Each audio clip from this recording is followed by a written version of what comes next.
Well, good morning and welcome to Sarah Says Daily Brief. I can't tell you how much I appreciate your support and encouragement and feedback and ideas about what to talk about. Today I am talking about failure.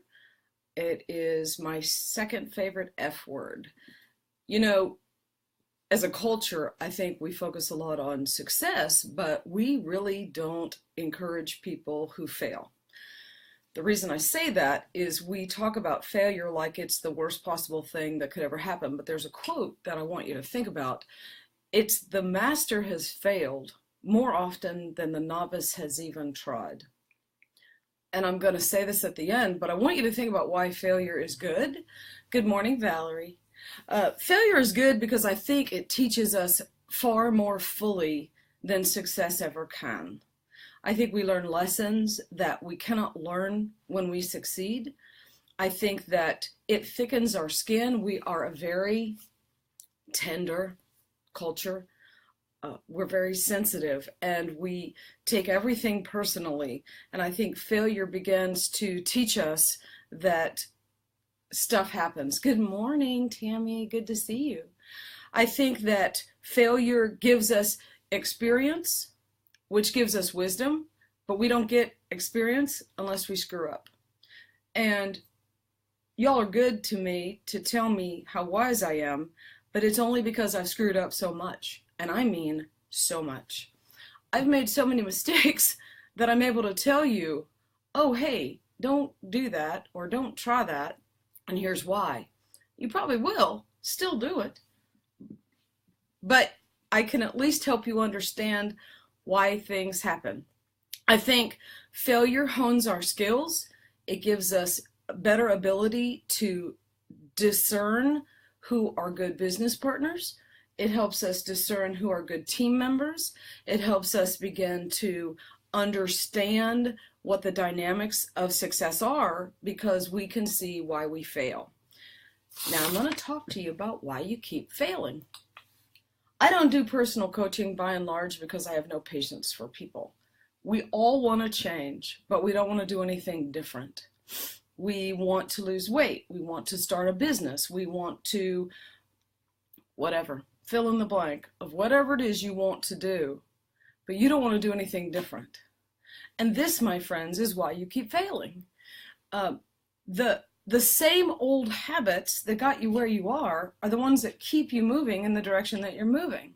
But you want different things, but wanting isn't enough. And so I'm going to go through some reasons why you keep failing. The first one is you have the same old failing habits. And one of those habits I talked about earlier, you'll have to go to the Sarah Says page. It's at Sarah, S-A-R-A-H-Z, Says, S-A-Y-S, on Facebook. And there is a video there about your good intentions aren't enough. You have intentions without change.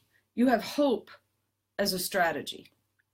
You think that because you want something, that that's enough. You have passive goals instead of active ones. You want to stop smoking. You want to stop overeating. You want to stop something, but you aren't filling in the blanks with what you do want to do. Instead of saying you want to stop smoking or you want to lose weight, how about I want to be healthy? And you fill in that blank with something stronger. I want to run a successful business. Well, what does that look like? Fill in the blank with those things. You have habits of failure that include things like your language. You talk about how you hope and you're going to try, and that's not good enough. I want you to eliminate, when it comes to the things that are valuable to you, I want you to eliminate the word try. The old Yoda thing, do not try, do. But it's true. You say I wish instead of I will. You say I'll try and be there. I hope I can make that happen. You know, when it comes to stuff you don't care about, that's fine. But when we're talking about your hopes and your dreams and your passions, you keep failing because you're using hope as a strategy. And that just doesn't cut it. The other thing is your time management sucks. I can't tell you, and again, this is why I don't do personal coaching, the number of people who tell me that they want to do things. They want to take dance classes. They want to go back to school to learn a language. They want to do whatever, but they just don't have time. And I ask them how they spend their time, and we're talking anywhere from 2 to 4 hours a day watching TV. I don't understand how you think that you're going to achieve the things that you want when you're filling in your life with useless tasks, dumb stuff. And yes, I think watching TV is by and large pretty dumb. Unless you're watching something educational, okay, fine, 30 minutes a day, an hour a day, cut it off. But you're filling your brain with useless information. You're wishing and hoping and living vicariously through people on TV, or you're spending hours and hours and hours on Facebook playing games, so your time management sucks. You are depending, another habit of failure is that you're depending on other people for your success. And good morning, Angela. Yes, faith without works. Yes, love you back. You're depending on other people for your success. I did this for, I can't tell you how long, that I would be a committee chair or I would work on a team. And I'm not saying that we don't need other people to help us get where we're going, but you need to be careful who you're choosing as your team. You're associating with people who are comfortable where they are, and you are letting them influence you. By way of example, I use this as an example because it's meaningful to me and I hope it's meaningful to you. One of the jobs that I had years ago was I was a fundraiser for Boys and Girls Clubs. And I'll never forget that there was a parent who said to their child in front of us, "Oh, so you think you're better than us?" Because the child had brought home some great grades. And I was flabbergasted. But your friends say that to you when you grow. How is that any different? You're hanging out with people who are comfortable in their current situation. And for them, that's great. But if you aren't willing to move up the food chain, you have to hang out with people who are better than you, smarter than you, faster than you. Yes, Kat, albatrosses. We have to be willing to be the bottom dog. And most of us aren't. I adore hanging out with people who are smarter than me. You keep your mouth shut, listen, learn. But a habit of failure is that you're hanging out with people and you're at the top of the food chain. You're the best person there. And what are you going to learn? Nothing. Nothing. And so I just can't encourage you to break out of some of these failing habits. The other thing is you have a failure mindset. You are looking for reasons why whatever it is you want isn't going to happen. You're looking for reasons to fail instead of looking for reasons to succeed. And why are you doing that? Because you're afraid of success, maybe? I have a dear friend who shall remain nameless, and the more successful she becomes, the more she sabotages it. She is terrified of success. There is pressure that goes with that. There are expectations. The higher you rise, the farther you fall in your mind. But I don't believe that's true. I think the higher you rise, you're going to fall a little, but you're not going to fall all the way back down to where you were when you started. We have to change our mindset, and part of that is we have to thicken our skin and stop being afraid to fail. The other reason I think we self-sabotage or we get a failure mindset is we don't think we're worthy. I don't know where that comes from. We're way worthy. Every one of you who ever watches this video ever is worthy. We wake up worthy. Whoever told you you weren't is just wrong. But you say things to yourself that you would never tolerate anybody else saying to you. That you don't deserve success. You don't deserve to lose weight. You don't deserve to make money. You don't deserve to charge for your services. There's a big one. Oh yeah, I'm really good at this, but I don't want to charge for it because money's bad, or I'm a bad person for wanting money. Failure mindset, that's a failure mindset. The other thing is I think we are comfortable in our misery. You're failing because you are so comfortable in your misery. You can predict what your day is going to be like because you've lived this comfortable, miserable life for so long that you know exactly how the day is going to go. You can predict it, you can deal with it, you know what's going to happen. But if you get out of that little mud hole you're in, something has to change.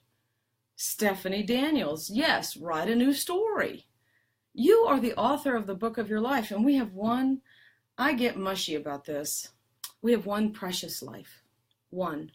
This past weekend, I had the honor of spending time with a person who, we're all dying a little bit every day, but I had the honor of spending time with someone who's dying a little faster than the rest of us. We have one precious life. What are you going to do with that? You have so many grains of sand allotted to you. What are you going to do with that? You going to be comfortable in your misery? Are you going to live this life making excuses for why you can't get what you want, why you can't be the person that you want to be, and it's never your fault?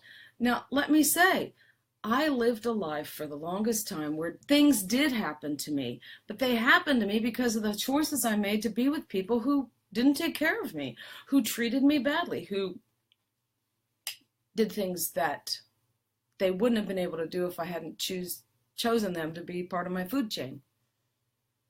Bad things happen to good people, but let's also not blame our entire life on everyone else. There comes a point in time, my friends, where you have to be accountable for your own life. You have to really want it, and you have to be willing. That phrase, you have to decide that the pain of staying the same is greater than the pain of change. The other thing I want to tell you is, will you please stop using anybody else's life as the benchmark for what you define success as? Okay, for me, success is something entirely different as it is for you. For you, success may just simply be living a life of purpose and being helpful to others. For someone else, they want to climb a mountain. For someone else, they want to be a public speaker. But I got to tell you, there's going to come a day when you're going to say, why didn't I? You will rarely say, why did I do that? I want you to be saying, I did that. And the only way to do that is to change your mindset, to change your way of thinking. Valerie, I'm glad that I'm saying things that you need to hear.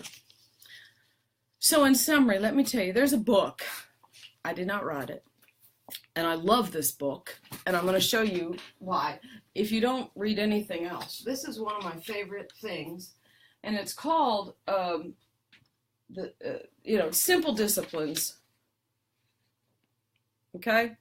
Our life is pretty much a combination, a summary of the daily habits that we have.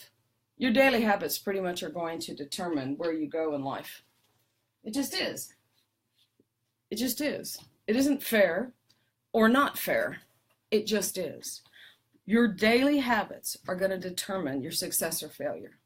And so these simple disciplines that you can have over your thoughts, over your time management, over who you hang out with, over the self-discipline. I mean, come on, people. We have less self-discipline than children. We have this rent-own mentality. I have to have it right now. If I don't want to do it, then I'm not going to do it. Constantly rewarding ourselves for things that we don't work for. Well, I use weight because that's what women do all the time. How about instead of losing weight, you want to be healthy? But we're rewarding ourselves all the time with food instead of rewarding ourselves with the healthy things that we want. It's almost like I'm going to reward myself by punishing myself. It's nuts. Why don't we think of an apple or fruit as a reward instead of chips and candy? I don't get it. Let's nurture ourselves. Let's nurture ourselves with, hey, you know what? Instead of sitting and watching TV for an hour tonight, I'm going to go out in my backyard and do that gardening I've wanted to do. Why isn't that a reward? Why isn't it a reward to sit and do your craft that you wanted to do? Why isn't a reward just sitting on your back porch drinking a glass of whatever your favorite beverage is? No, we reward ourselves by eating chips in front of the TV. I don't get it. It's your mindset. Change it. So here's the book. The book is called The Slight Edge by Jeff Olson. Now, I'm not even going to go into detail about how I got a hold of this book. It is part of a direct marketing company, which I think direct marketing is awesome. It just isn't my modus operandi for making money. But the book is great. The book talks about those little simple daily habits that move us in the direction of our dreams. And I've said this for years, and he says it way better than I do. I'm just telling you, my friends, today is the moment. Every second is a chance to turn your life around. Every single second. Not tomorrow. Do not wait for tomorrow, because you don't have it. You just have right now. This moment. This instant. What is that thing that you've wanted so bad? Just one. I don't want you to change every single thing. Just pick that one. And I want you to commit that you're worth it. You're worthy. And that you get it. That you're going to own it. And change some of these failing habits that you have. I appreciate y'all. I appreciate every single comment that you've made. And I want to remind you that I'm here to be helpful. And if you have ideas for topics or something, question or something that you want me to talk about, just let me know. And until we get together again, my friends, you have been zinced.